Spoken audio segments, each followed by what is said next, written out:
কৃষ্ণ। শাস্ত্ৰৰ উত্তম গীতা ভাগৱত, ধৰ্মৰ উত্তম নাম, দেৱৰ উত্তম দৈৱকী নন্দন, চৰণে কৰো প্ৰণাম।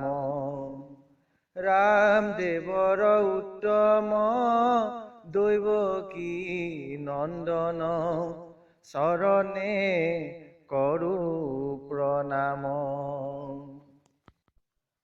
যেতিয়া অৰ্জুন কিং কৰ্তব্য বিমূঢ় হৈ পৰিল, যেতিয়া অৰ্জুনে নিজ কৰ্ম আৰু ধৰ্মৰ মাৰ্গ বিচাৰি পোৱা নাছিল, সেই সময়ত ভগৱান শ্ৰীকৃষ্ণই কৰ্তব্য আৰু ধৰ্মৰ যি মাৰ্গ প্ৰদান কৰিলে, সেই উপদেশেই ভাগৱত গীতা।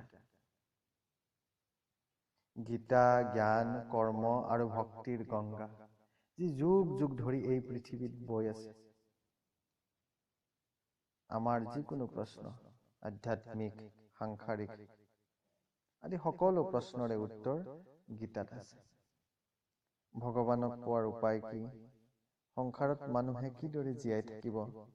কি কৰিব লাগে, কি নকৰিব লাগে? জীৱনৰ লক্ষ্য কি? আদি সকলো প্ৰশ্নৰে উত্তৰ গীতাত আছে। সকলোৰে যি কৰ্তব্য ক্ষেত্ৰ, সেয়াই কুৰুক্ষেত্ৰ। আমিও অৰ্জুনৰ দৰে কুৰুক্ষেত্ৰত ৰৈ নিজ কৰ্তব্য আৰু ধৰ্ম কি তাক বিচাৰি ল'ব লাগিব। অৰ্জুন কাপুৰুষ নহয়, তেওঁ হাজাৰ যুদ্ধ কৰিছিল, কিন্তু কুৰুক্ষেত্ৰত অজ্ঞান, মমতা আৰু মোহত বন্দী হৈ কৰ্তব্য বিমূঢ় হৈ পৰিছিল।